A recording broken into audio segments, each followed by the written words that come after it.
The rule everyone pretends to understand is the one that bites hardest at midnight. That night, when the last candle on my patio guttered out in the lake went still, the question hanging over our cul-de-sac was simple. Can guests stay past midnight before towing begins? I'd always heard there was a grace window, whispered like folklore between neighbors who didn't want to fight about parking lines. By sunrise, folklore turned into paperwork with a four-figure price tag. A $1,200 overnight obstruction, fine dated September 14th, landed in my mailbox like a stone. It wasn't just a bill, it was a dare. Lake Briar Shores is pretty in the daytime, postcard blue and ornamental grasses that sway in little choreographed breezes, and brutal at night when the rules step out of the shadows. I learned that during my end-of-summer patio night, the one where we roasted peach halves on the grill and carried folding chairs out to the curb so no one had to stumble over my hydrangeas. The air smelled like charcoal and sweet lake water. Off to the right, the flag at our entrance tapped the pole in the breeze like a slow metronome. It was friendly. It was ordinary. It was, in the eyes of one vigilant neighbor, an opportunity. I didn't see the phone camera first. I heard the shutter sound. Digital clicks clipped off like a metered beat while I was gathering voter holders and stacking plates. Later, I would learn he took shots of every license plate. Every car that dared to lean 2 inches over a curb cut, every bumper flirting with the edge of a fire lane. At the time, the sounds mixed with night insects and the low hum of the streetlights and felt like nothing at all. By the time I realized what those clicks meant, the association had already drawn a chalk outline around my little lakeside social. The letter was stern, but what rattled me wasn't the tone. It was the confidence. Overnight violation observed. It said, citing an inspection at 12:16 a.m., proof consisting of a photo set submitted by a resident observer. The board would be discussing a towing contract at the next open meeting. The threat was broad: blanket enforcement, name and shame publication in the community newsletter, and towing at owner expense without additional notice. The words felt theatrical and petty in equal measure. They were also a warning that the next move belonged to me. I'm not a fighter by default, but I am a collector. I keep receipts. I keep agendas. I keep the wrinkled, coffee-stained printouts most people toss after meetings. When you live in a place where the rules are written by people who enjoy writing rules, paper is armor. And as I read the letter again, my porch light throwing a moth-soft halo on the page, I remembered a line I'd highlighted months earlier, a clause, barely a sentence long, buried in our covenants, conditions, and restrictions. It mentioned guest passes and an overnight grace provision, and it wasn't folklore. It was real. I folded the fine notice and tucked it behind a plastic tab in my binder. The lake was black glass. Somewhere down the shore, a buoy bell clinked. The next meeting was on Friday. The board had threatened blanket towing. The neighbor who took the photos was likely already polishing his tail. If they wanted a spectacle, I would give them something better, proof, and not just a line in a dusty packet. Something visible. I went to bed with the association's letter on my nightstand and the sentence from memory circling like a lighthouse beam. The clock ticked. The breeze shifted, carrying the faint smell of wet stone. If they wanted midnight to mean tow, they should have read their own rules. I had, and I had a plan beginning to form, slow and steady, like the lake fog that would roll in by dawn. Lake Briar Shores self-serenity, then rent you rules by the page. The board isn't one person. It's a rotating trio and their extras, but the engine is the chair, Ms. L, sharp haircut, sharper pen, and the treasurer, who acts like every dollar fine is already penciled into a spreadsheet. The third seat floats. I've seen neighbors smile their way into it for one season and vanish by tax time. The committee beneath them, enforcement, landscaping, community culture, and safety, runs like subchapters in a novel no one enjoys reading. And then there's him, Mr. K, the vigilant neighbor with a camera, a self-appointed night watch who treats cul-de-sac quiet like a uniform. I call him a neighbor because we share a street, not because we share anything else. He's the kind who remembers every narrative convenience. If the rule says no street parking from midnight to 6 absent a guest pass, he repeats, no street parking from midnight to 6. As if the second half is myth, he volunteers to assists the safety committee. He has the ear of the chair. He carries a pocket notebook that he flips open like a badge. On the night of my patio social, he took photos like he was clocking a crime scene. Every click had the cadence of authority borrowed, not earned. Our rules are stuffed into a 3-ring binder that's the color of pond algae.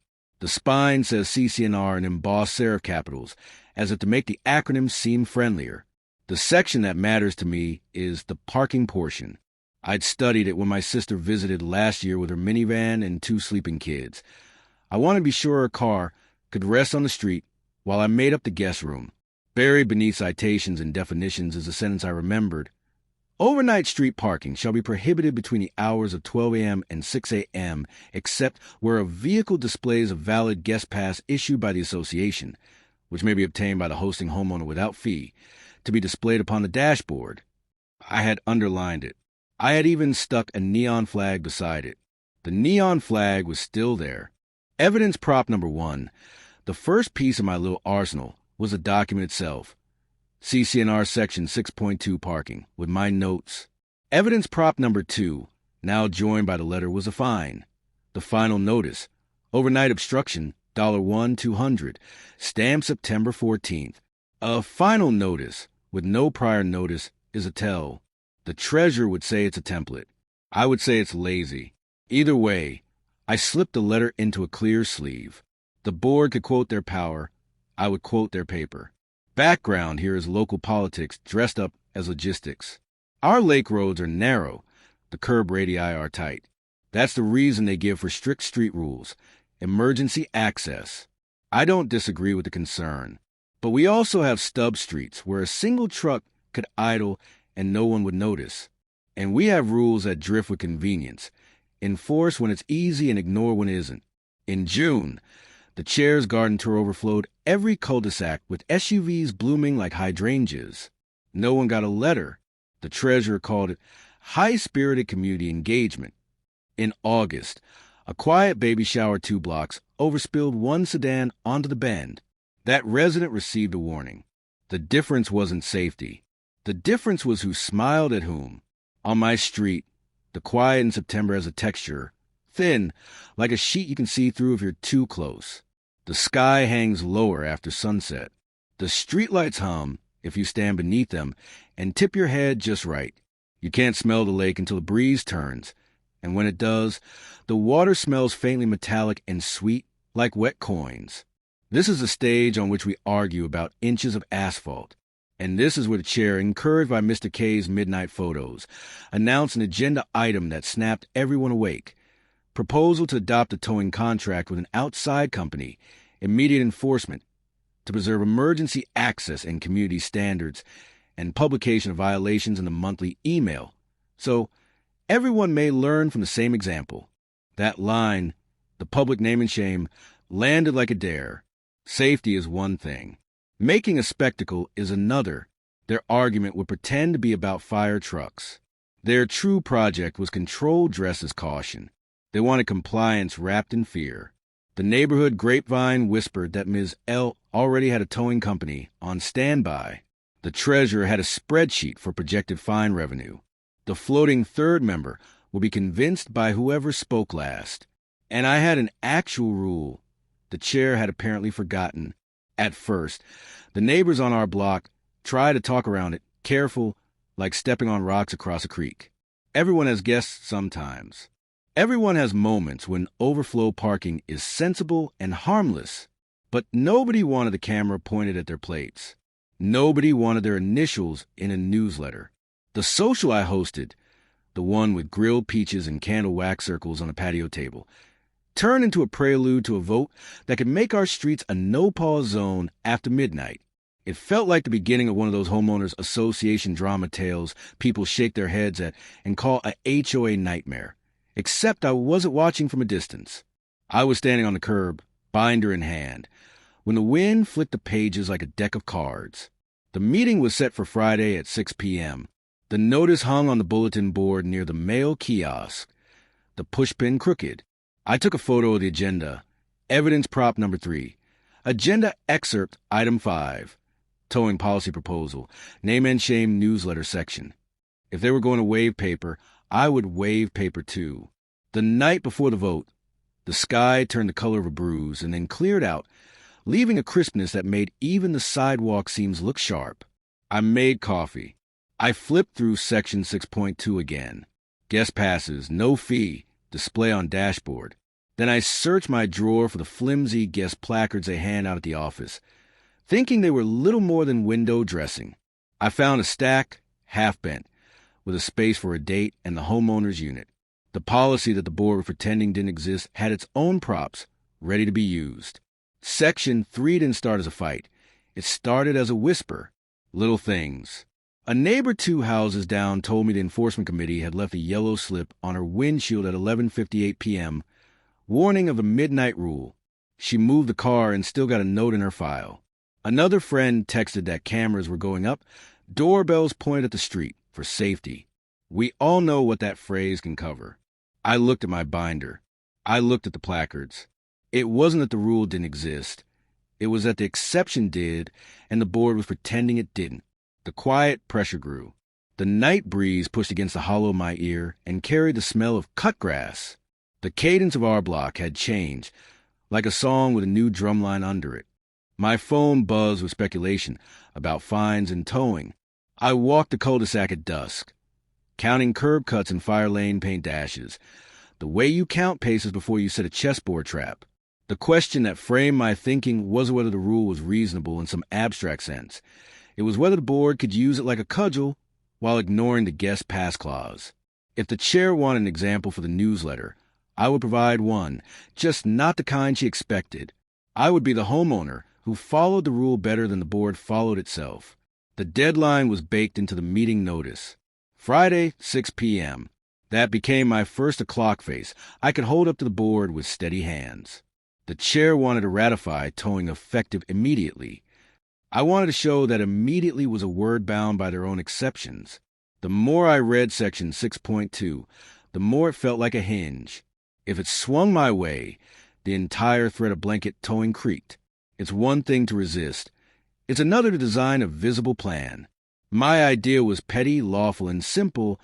I would host a second small gathering, not provoke, but to demonstrate.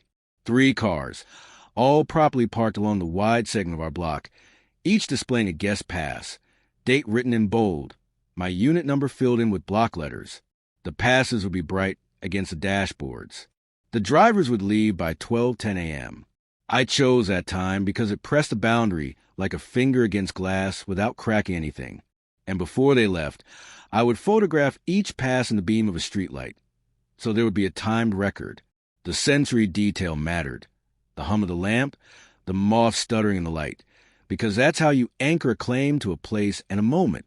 While I mapped the inches between driveways, Mr. K roamed. His camera clicks stitched the evening like tiny staples. He paced with a neighbor's dog, following him at a polite distance, tail flicking. He doesn't shout, doesn't argue. He documents and sends. The dangerous thing about someone like that isn't volume, it's persistence. He's a metronome that never looks up to see if the music changed. He believes the rule is a wall, not a gate.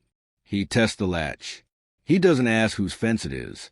In the days between my fine and the vote, the board circulated a clarification email about parking safety standards. It didn't mention guest passes. It cited obstructions to emergency services, invoked community welfare, and hinted at graduated penalties.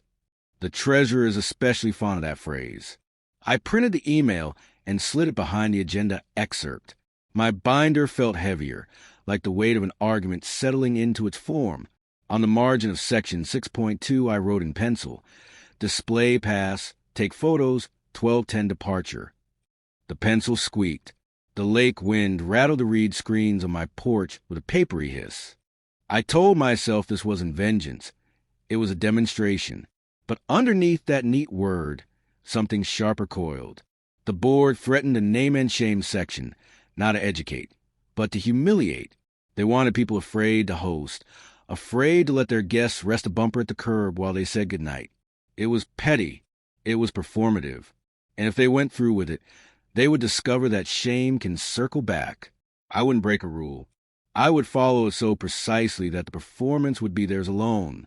The afternoon before the vote, I carried my binder to the office, requested 3 guest passes, and watched the clerk stamp them with today's date. She didn't ask questions. She slid them across the counter with the indifference of a library desk. The placards were flimsy, thin card with a watermark of our Goose logo, and felt almost like a joke in my hand. But the rules don't grade props by sturdiness. They work or they don't. And these would work because Section 6.2 says they do. When I stepped back outside, the lake flashed silver between the villas. A delivery truck rattled over the speed hump, and the aluminum ladder on its side slapped the rack. I tucked the passes into a plastic sleeve so they wouldn't crease, then slid the sleeve into my binder behind the agenda excerpt and the September 14 fine. Paper, paper, paper. If the board had a taste for it, I would feed them their portion in public. I breathed out, tasted the faint mineral edge of the water, and rehearsed my remarks for the open forum. No ranting, no quoting speech, just a clean narrative. Here is Section 6.2. Here are the guest passes. Here is the board's agenda proposition. Here is what immediately means when your own rules give a lawful exception. I planned the demonstration for that evening. Not to ambush the board, but to ensure I had clear evidence before the meeting. The sun fell earlier than it had the week before, and when the porch lights clicked on in a row, the block looked like a runway.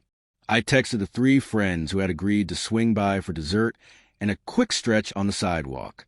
I pictured the plates of cookies under the Bug Zapper's soft buzz and reminded myself to keep the gathering small. 3 cars, 3 placards, a 10-minute grace at 12 o'clock to breathe, say thanks, and go. I watched the street, hands in pockets, while the first car nose-inched the curb. The pass went on the dashboard, date facing up, my unit number neat and dark. The second and third arrived within 15 minutes, parking between driveways like well-placed commas. We chatted in low voices about anything but rules. I kept one eye on the clock. At 11:50, a golf cart rolled past, the kind maintenance uses during daytime, with Mr. K sitting in the passenger seat, like it was a parade float. He scanned each windshield. I let him look. What mattered wasn't whether he saw the passes. It was whether he understood what they forced the board to admit. 5 minutes to midnight. I set a timer on my phone. The lake breeze snuck through the shrubs and made the votive flames bow and right themselves. The streetlight hummed. A moth carol met against the shade and landed like a tiny leaf. My friends angled their conversations toward goodbye. One opened a car door to let the warm air out. The interior lights pooled on the asphalt like syrup. For a second, the scene felt ridiculously careful, as if we were actors in a lesson. Maybe we were. Lessons have a way of finding their stage. Midnight came with no alarm, just a quiet click of my timer, and the low pulse of a distant boat motor shutting off. I checked the passes. Still visible. Still legible. Still valid. At 12:05, I photographed each dashboard in the streetlight's cone, the passes glowing pale like paper moons. At 12:10, they pulled away, taillights fading past the cattails at the bend. I stood there, binder under my arm, and listened to the night take back its normal sounds. Crickets, the hum of the transformer at the corner, the gentle slap of water on stone. I looked at my phone screen. 3 photos. Time-stamped. The rule had been honored. The association's threat would now have to twist itself around the exception it ignored. I went inside and slid the printed photos into my binder sleeves beneath Section 6.2 and the agenda excerpt. The stack felt substantial now. Rule text marked with neon flag. Final notice with September 14th date. The meeting agenda with item 5 circled. And 3 images of passes at 12:05 a.m. Crisp in a cone of light. The narrative was simple. The demonstration had been quiet. I had put the board on a tightrope. They strung for me. By morning, the grapevine lit up with talk. Some had seen the cars. Some had seen Mr. K's golf cart loop again at 12:12, late enough to catch no one. A neighbor at the far end of the block found a yellow warning slip on his windshield for a car that had left at 11:58. The slip cited the midnight rule and made no mention of passes, as if the exception were a rumor rather than ink. He crumpled it and tossed it. Then he pulled it out of the trash, smoothed it, and texted me a photo. I told him to keep it. Paper's armor. I walked to the mail kiosk after breakfast, binder under my arm. The agenda notice tilted more now, the pushpin holding on by a corner. Someone had drawn a little tow truck in the margin, hook extended like a tongue. The sky was bright as glass, and the lake reflected it with a glare that made me blink. I stood there for a moment, listening to the tinny slap of the flag cable against the pole, and pictured the meeting room at 6 p.m. The folding chairs, the stale coffee, the chair stack of printouts, the treasurer's laptop, and the floating third member sitting in a way that suggests neutrality and means exhaustion. They would open with safety, glide to standards, and end with accountability. I would open my binder and give them their own words back. The story people like to hear about associations is that they're monoliths, faceless and unstoppable. The truth is messier and easier to navigate if you're patient. They're made of people who like to be right on paper. If you show them paper that makes them wrong, they have to choose, bend or break.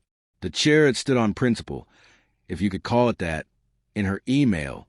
The treasurer had tallied fines like line items that could fund a new bench at the Overlook. Mr. K had click plates and carried them like trophies. And me? I had a sentence in section 6.2 I could point to without raising my voice. As the afternoon stretched, the air sharpened and the shadows on the maple near my porch patterned the sidewalk with scales of dark. I arranged my materials on the table. CCNR section 6.2 with a neon flag. The September 14 fine labeled Final Notice. The printed agenda excerpt with item 5 underlined. The 3 guest pass photos, each with its timestamp clear in the corner. I added a yellow sticky to the fine reading No Prior Notice, Why Final? And a green sticky on section 6.2 reading Guest Pass, No Fee, Dashboard. The binder looked like a quiet trap, not a gotcha. A mirror. At 5:40, I slipped on a sweater and stepped into the early evening chill. The pavement exhaled the day's heat in little puffs that faded by the time I reached the clubhouse door. Through the glass, I could see the folding chairs and the board table, the treasurer's laptop lid down like a mouth waiting to open. The smell inside was familiar, coffee that had burned in a steel carafe too long, and paper dust. I signed my name on the attendance sheet. The washable marker squeaked. Ms. L glanced up, saw my binder, and set her lips in a neutral line. We were polite. We were ready. I took a seat 3 rows back, near the aisle, where I could stand smoothly when the open forum began. People filled the room in clumps. New parents with diaper bags, retirees with notes, the neighbor from the far end with his crumpled yellow warning slip folded like a confession, and the hum of small talk flickered in cycles. The chair called the meeting to order. The treasurer tapped a key. The laptop chimed awake. The projector fanword. The blinds skimmed down on their strings with a whisper. The room settled into its performance posture. My pulse steadied. The clock on the wall ticked toward 6:05. The first items were dull by design. Landscaping, pond dye, seasonal reeds. Item 5 waited with shine of anticipation. I rested my palm on the binder's cover and felt the ridges of the embossed CC&R letters. Mr. K leaned in the doorframe at the back, arms crossed, face blank. The air vents pushed a cool ribbon of air across the top of my head. I closed my eyes for a second and pictured the streetlight's cone, the passes glowing, the timestamp at 12:05. I wasn't angry anymore. I was ready. And when the chair finally said, Towing Policy Proposal, and the treasurer clicked a slide that said, Immediate Enforcement, and the floating third cleared their throat in what they thought was a signal of seriousness, I stood, binder open, thumb marking section 6.2. The clock's second hand jumped. The window blinds rattled as the HVAC kicked up a notch. I felt the narrow satisfaction of a plan entering the moment it was built for. I had their deadlines written on their agenda. I had their money talking the fine. I had their spectacle line quoted in black and white. And, more important than any of that, I had the rule they pretended not to see. The meeting room felt like it had been arranged to make dissent seem impolite. The projector glowed against the pulled-down screen. The treasurer's slide reading Immediate Enforcement, protecting access. The chair explained that cars on the street after midnight created a hazard and an eyesore, and that a towing partner would finally give the board teeth. The floating third leaned toward whatever seemed adult and prudent. The room breathed in a shallow, careful rhythm. No one wanted to be the first named example in a newsletter. I traced the edge of my neon flag on section 6.2 and waited for the open forum. They invited comments. I stood. No dramatics, no raised volume. I described what the board already knew, but would not say aloud. Overnight parking is prohibited except where a valid guest pass is displayed, and those passes are available without fee. I set section 6.2 on the lectern and pointed to the line, the exception underlined in steady pen. I slid forward my photos from 12:05 a.m., 3 dashboards under streetlight cone, and then the fine dated September 14th labeled Final Notice with no prior warnings. I added the agenda excerpt noting name and shame newsletter. I kept my hands still and let the papers do the talking. The chair's face smoothed into neutral. The treasurer's brow furrowed at the word no fee. The floating third leaned forward as if a closer look might make the sentence smaller. I summarized the point. The proposed towing policy, as worded, ignored the board's own exception. The phrase, effective immediately, collided with clause the board had not rescinded. If they wanted towing, they needed to revise section 6.2 or risk violating it themselves. The lake wind rattled the blinds against the sill. A few neighbors shifted. The room's hush had changed from passive to expectant. A resident too rose up, retired, precise, the kind who counts votes in his head, asked whether someone had verified that passes were not being issued anymore. I said I had obtained 3 that day, stamped with the current date, no fee collected. I placed the flimsy placards on the edge of the table. So the goose watermark flashed under projector's light. The treasurer studied them as if they might be counterfeit. The chair moved the conversation forward with a cool nod, as if acknowledging a bump in the road without calling it a pothole. That nod read to me like a decision to push anyway. Section 3, the rise wasn't loud. It was procedural. The chair proposed adopting the towing contract and promised a policy refresh next month to tidy any language. The treasurer clicked to a slide listing graduated fines and average tow costs. The floating third murmured about fairness and consistency. On my side of the room, the neighbor who'd received a yellow warning slip at 11:58 unfolded it like a fragile thing and stared at the line where a pass should have changed the outcome. I restacked my props. Section 6.2 on top, fine next, agenda excerpt photos and placards. The order told a story. Rule, punishment, threat of spectacle, proof, and the passes that the board pretended were myths. The chair called for board discussion. The treasurer cited baseline revenue needed to cover enforcement administration, catching themselves a beat too late. Numbers have a way of revealing motive. The floating third asked if the towing partner could start Monday. The chair said Friday's vote would be enough to begin immediately, and the newsletter could educate the community with examples. The projector fan whirred louder. The room was suddenly all machine noise and paper edges. I could feel the moment when they decided to pass the policy first and saw the contradiction later. The vote passed 2-1. The treasurer hesitated, then joined the chair. The floating third dissented, citing legal process concerns, which sounded brave until you realized it meant maybe next time. The resolution adopted towing immediately with no mention of guest passes. The chair promised an email by morning. I wrote in my ledger, tow policy adopted. Section 6.2 unchanged, passes still valid. The rising action had crested. The conflict, now formal, would have to be met in public view, where paper and practice could be compared. The meeting adjourned with that rare quiet particular to rooms where decisions had been made without being absorbed. People filed out in clumps. I packed my binder and stepped into air that smelled faintly like damp concrete and cut weeds. The lake beyond the clubhouse lay black and flat. The chair exited through a side door to avoid the small knots of neighbors. The treasurer lingered to accept polite thanks from those who equate decisiveness with competence. Mr. K stood beneath a parking lot light, holding his phone like a passport. The night hummed. The blinds clicked against the windows as the HVAC cycled down. Somewhere, a buoy bell rang once like a period. I walked home along the curved sidewalk, rehearsing tomorrow's tasks. Collect the email annotated, and prepare one more demonstration timed for the weekend before enforcement bit. This wasn't a question of winning tonight. It was a slow art of narrowing their room to maneuver until the only exit they had was the exception they had tried to ignore. Escalation arrived at breakfast with the board's email in my inbox. The subject line promised clarity. The body delivered theater. It framed towing as an urgent safety measure, listed hours and penalties, and announced that continued noncompliance may result in being featured in community update so that others may learn. No mention of guest passes. No reference to Section 6.2. The treasurer's contribution was a chart of projected incident reductions, a phrase that turned neighbors into data points.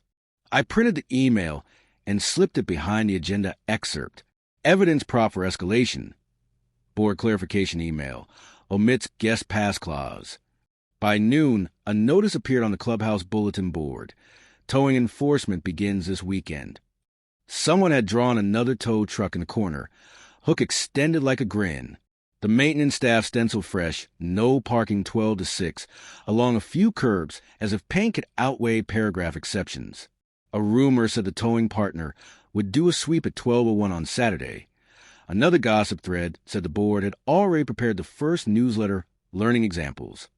The social temperature on the block rose by degrees. People moved cars early, hosted less, or shifted gatherings to driveways where space was tighter and conversation shorter. The enforcement committee did their rounds in bright vests. They aren't villains. They're neighbors who like rules to be simple. The trouble is that complexity in rules is not an accident. It's a promise. You can build a community that expects thought, or you can build one that mistakes speed for sense. Our board was choosing speed. The exception in Section 6.2 still sat there like a stone they were trying to step over without looking down. I filed a written request for policy integration, a formal phrase that translates to show your math. I asked how towing would be applied to vehicles bearing guest passes. I asked how warning slips 1158 would be reconciled with passes obtained at 4 p.m. I asked whether name and shame could be used when an exception existed. I kept the tone arid, professional, unflinching. The office time-stamped my request. A copy went into binder, tabbed Escalation QS. I wasn't interested in theatrics. I was interested in forcing a record. Around 3 p.m., a resident text chain lit up with a photo of Mr. K strolling a yardstick to measure distances from hydrants. The image wasn't an accident. It was a broadcast. He wanted us to know he had new tools. The board had made him feel deputized. The more the committee posed as safety shield, the more the neighborhood felt like an arena where winning meant other people sat out. The wind picked up over the lake. The trash lids clattered against their hinges. A cloud shadow slid over the water like a bruise and moved on. My next step was a second demonstration, scaled up one notch to make the principle public. Not a party, a block display of compliance. I coordinated with 4 households on our wider bend. Each would host one guest car between 11:30 and 12:10. Each with a pass dated and visible. Each parked legally between curb cuts. Each photographed at 12:05. The point wasn't a crowd. It was to make a pattern that could be seen. A single event can be dismissed as luck. A pattern is harder to wave off. If the board tows a pass-displaying car, they buy a lawsuit with the community's own dues. I also prepared a one-page sheet summarizing Section 6.2 and the new towing resolution with a single question in bold. How will towing apply to vehicles displaying valid guest passes? I printed 20 copies and slid them beneath doormats on the bend. The sheet wasn't a manifesto. It was a mirror. Most neighbors don't read every clause until it matters. This made it matter without asking anyone to stand at a microphone. As the sun dropped, the maintenance crew swapped the bulletin board notice for a fresh one with the towing partner's phone number. The paper edges curled in the humidity. I photographed the notice and printed it.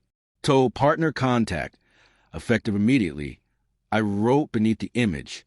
The sensory life of the block flattened as people kept their garage doors shut and their porch lights half dim.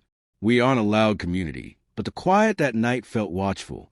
A drone buzzed once overhead, then drifted off. The streetlight glow struck the asphalt in hard circles. The lake smelled metallic again, that wet coin tang that comes when the wind schemes along the water's surface. At 11:30, the first guest car eased into its space. The pass sat crisp on the dashboard, date clear. I did not host anyone. I stood with my binder and my camera and a copy of Section 6.2, acting as the witness nobody asked for. At 11:45, the second car parked, leaving ample space to the driveway mouths. At 11:53, a third. At 11:56, a fourth. Each driver kept their visit quick. Light laughter rose and fell. Then doors shut softly. The block looked almost rehearsed, which it was. At 12:05, I took the photos. The streetlight hummed. A moth pinged off the lens and tumbled away. At 12:08, the towing partner's truck rolled into view, white box catching the lamp blaze like a flare. It idled at the bend. The driver consulted a clipboard, then a phone. He looked at the dashboards. He looked at the curbs. He looked again. He raised his radio and made a call that sounded like asking for permission. He did not hook a single car. He rolled on, slow, like a wave declining to break. By morning, the board's email arrived as promised. Successful first night of enforcement. It claimed immediate results, credited increased compliance, and congratulated community cooperation. Again, no mention of guest passes. The narrative had been edited to remove the hinge, but what the board framed as obedience was, in fact, lawful demonstration. The difference matters. It matters because it tells you who is setting the stage and who is writing the captions. I sent my policy integration questions again, attaching a short cover note documenting the towing truck sweep time and the pass display. I did not gloat. I underlined the operational issue. Enforcement partners require clear guidance. Our Section 6.2 exception provides that guidance. Omitting invites wrongful tows and disputes paid from the common fund. I wrote the phrase common fund on purpose. The treasurer's mind lives there. The first crack appeared where you'd expect. Money. The treasurer replied with a 2-sentence acknowledgement and a promise to review policy language. It was not a concession, but it was a step away from the cliff's edge. The chair, meanwhile, doubled down in public tone. A midday posting on the bulletin board announced that the first set of learning examples would appear in a newsletter, sanitized of names but specific about habitual offenders. The message landed badly. People know when they're being managed by shame. You could feel the rooms behind the doors on our street bristle. I prepared for the next lever. Visibility on paper with a date. I drafted a request for agenda item for the next board meeting titled Integration of Section 6.2 Guest Pass Exception with Towing Enforcement. I attached Section 6.2 with the neon flag, the towing resolution, the emails, photos of the passes at 12:05, the tow partner notice, and my question stamp received by the office. I asked for a vote to codify operational guidance. Vehicles displaying a valid guest pass shall not be towed during prohibited hours. It was obvious, but in governance, the obvious often needs ink. Neighbors added fuel, without planning to. A couple on the corner posted a handwritten sign in their flower bed. Guest parking tonight, passes on dash. It looked friendly, almost cute, and undercut the board's narrative that midnight cars were vandalism waiting to happen. Another neighbor reported a yellow warning slip placed at 11:50, predated from midnight. He photographed it next to his dashboard pass to scale the absurdity. He slid the photo under the office door. Paper accumulated, as if the rules themselves were molting. I made that lawn board that afternoon, careful and unflashy, a cork panel in a weatherproof frame, waist-high, placed on my own property facing the sidewalk. On it, I pinned Section 6.2 with the guest pass clause highlighted, a copy of the tow notice, and a simple card with arrows reading, "Both are true." No names, no accusations, just a paradox visible. I added my 3 photos at 12:05 a.m. like quiet exclamation points. People stopped as they walked dogs. They read both pages, nodded, and moved on. The chair couldn't call it defiance of the rule. It was fidelity to the text. Late afternoon, a gust pushed lake air through the block, and the cork board creaked in its stand. A line of geese drifted across the water with that ancient, unbothered slowness that makes human fussing look small. The tow truck idled on the far loop, then rolled away. The enforcement vest took notes. Mr. K measured curb paint and took new photos. The pageant continued, but the costume had faded. People could see the wires. So far, the board passed towing immediately and framed it as safety, while the existing guest pass clause in Section 6.2 remained in force. I demonstrated the exception twice, first with 3 cars, then with 4, photographed at 12:05, and forced the treasurer to acknowledge policy review. Now, with a lawn board, I'm making the contradiction visible before they try to shame anyone. The final push into retaliation will be procedural, not noisy. The newsletter deadline was Thursday at 5 p.m. The learning examples page would print Friday morning. The chair controlled the tone. The treasurer controlled the budget. The tow partner controlled the truck. The community controlled whether this became a spectacle or a correction. I drafted one more document. Notice of conflict between enforcement resolution and Section 6.2, a one-page summary citing dates and attaching proof, ready to distribute if the newsletter published blanks as if that were a kindness. Section 5 began with a quieter kind of retaliation. I filed an owner request for internal dispute resolution, the mildest formal escalation our documents allow. It triggers a sit-down before lawyers and long emails. I requested agenda time and asked, specifically, for the chair and treasurer to attend with the tow partner's written guidance. I also mailed a certified copy of the same to the association's P.O. box. Paper delivered by hand can be misplaced. Paper delivered by certified mail announces its own gravity with a green slip. I built a packet for neighbors who had paused their hosting out of fear. It included a copy of Section 6.2, a one-paragraph explanation of guest passes, the office hours to obtain them, and a friendly line. Use every inch of the rights you pay for. It wasn't agitation. It was reclamation. You can't call a neighborhood a community if you make people afraid to invite someone over for 10 minutes to say goodnight. In the evening, I set a single easel on my porch and pinned a new card. Meeting Friday, public guidance on passes. Below it, I listed the agenda request. No hashtags, no all caps, just the invitation to attend. If the chair wanted a show, I would make a different one. One where the props weren't tow hooks and vests, but binders and highlighted sentences. The breeze lifted the edge of the card. The porch light haloed the white paper. The lake gave off that cool penny smell that means a weather change by morning.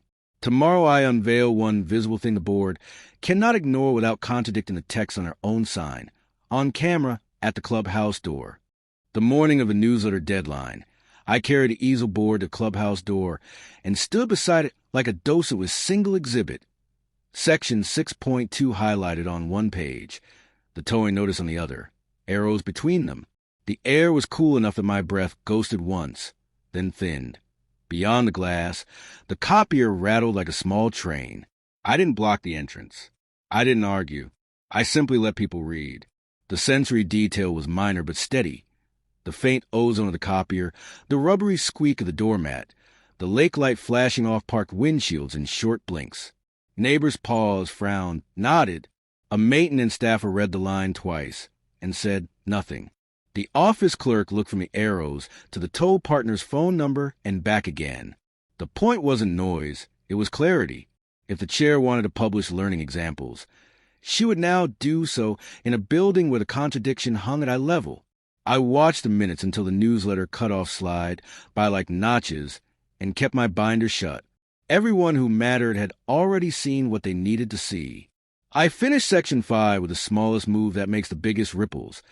I sent the tow partner a courtesy packet, public documents only, containing Section 6.2, the board's tow resolution, and photos of dashboard passes at 12:05 a.m. The cover page used one phrase on purpose: operational ambiguity. Companies don't fear argument. They fear ambiguity that becomes liability. I didn't instruct them. I didn't threaten them. I let the record suggest a risk that towing a pass-displaying car would be a mistake paid for by someone's insurer. The packet went out at 3:10 p.m., certified, stamped with a green slip that felt heavier than paper. If a tow occurs against Section 6.2, the association buys a payout, and the tow partner buys a problem neither wants. By sunset, an unplanned witness spoke up. The tow partner supervisor called the office to confirm written guidance on pass-bearing vehicles. I didn't hear the call. I heard its echo in the hall when the clerk stepped out to whisper down the corridor. The blinds clipped softly in the airstream from a vent. The phones rang in ragged sync, then went quiet. My little easel didn't move. It didn't need to. The board could push past the text, but the vendor wanted a line in writing. That's the physics of accountability. When paper contradicts practice, the practice stalls. Section 6, Climax, arrived on a dull sheet of printer paper with 3 sentences that ended the theater. The board posted a clarification on the bulletin board and emailed the community at 6:15 p.m. Vehicles displaying valid guest passes would not be towed during restricted hours. Warning slips issued in error would be voided. The newsletter would omit learning examples until policy integration was complete. The sound in my kitchen was a low, crisp click of a binder ring opening as I added the new page behind Section 6.2. Outside, a gust skittered dry leaves along the curb, and the streetlight flicked on with a soft pop. The treasurer followed with a line that mattered more than any speech. Refunds would be processed for fines issued contrary to Section 6.2. The September 14th final notice, overnight obstruction, $1, $200, found its counterweight. I circled the refund line in pencil and tucked a yellow sticky on the fine reading reversed. Satisfaction isn't the cheer room. It's the quiet of a stack of papers aligning. The chair held her posture. She framed the update as a bridge step, while language was harmonized, as if the exception had just wandered in from the lake and needed to be domesticated. That stance didn't change the outcome. We had operational guidance in writing. The tow partner had covered to decline bad hooks. The newsletter dropped its spectacle page. The enforcement vests kept their rounds, but the yardsticks went away. Mr. K kept walking at night, but now he paused at each dashboard long enough to read a pass before he raised his phone. Even a volunteer learns where liability starts. The visible piece, the thing I'd promised at 30 to 00, came at the next open meeting when my agenda item hit the table. Integration of Section 6.2 guest pass exception with towing enforcement. The room had the same smell of stale coffee and paper dust, but the energy had shifted a notch from fear to curiosity. I laid out the props like a magician who reveals a trick was always in the rules. The CC&R page of the neon flag, the tow resolution, the tow partner notice, the emails, the photos at 12:05, the refund note, and my one-page operational sentence drafted for adoption. A vehicle bearing a valid guest pass shall not be towed between 12 a.m. and 6 a.m. What made the moment land wasn't rhetoric. It was the fact that the tow partner's representative had slipped into a back chair. He had a clipboard and the expression of someone who has been asked not to guess. When the chair tried to soften the sentence into may not be towed, he kept his eyes on the page. The treasurer read the dollar line on refunds under their breath like penance. The floating third, now a little steelier, asked for a vote on the plain form. The motion carried 2-1, with the chair alone dissenting. The projector fanword. The blinds rattled. The clock ticked. In rooms like this, victory sounds like machinery and small air currents. I didn't celebrate in the hall. I walked home under a sky that was all dull pewter and low cloud and let the quiet do its work. The lake carried a thin metal scent. The flag rope tapped the pole with a new, calmer tempo. On my porch, I slid the easel board into a corner and closed my binder. The pages lay flush for the first time since September. One more piece remained. Make the correction visible on the sign so no chair, treasurer, or neighbor could pretend to forget. The weekend brought the visible capstone. Maintenance installed a new aluminum parking sign at the clubhouse lot. Same colors, same hours, a fresh shine. And, for the first time, a line beneath the prohibited hours, except vehicles displaying valid guest passes issued by the association. The line wasn't my wording. It came from the CC&R. That was the point. The text had stepped from the binder onto metal. People could point to it with a finger, not a PDF. You could hear the small exhale the community made in the way garage doors stayed up a few minutes longer at dusk, and porch chairs stayed occupied a few minutes later under the hum of the streetlights. The satisfying revenge story wasn't loud. It was a sentence on a sign. The aftermath wasn't perfect. Policy never is. The board kept the towing partner in reserve. The enforcement vests still walked their loops. But the spectacle died. The newsletter replaced learning examples with a calm paragraph about safety and guest passes, and the treasurer published a line item labeled, "Fine reversals like a bruise acknowledged." My refund posted the next week. The ledger I kept in pencil sprouted a neat check mark beside the $1,200 entry. I recorded the date with the kind of care that treats memory like evidence.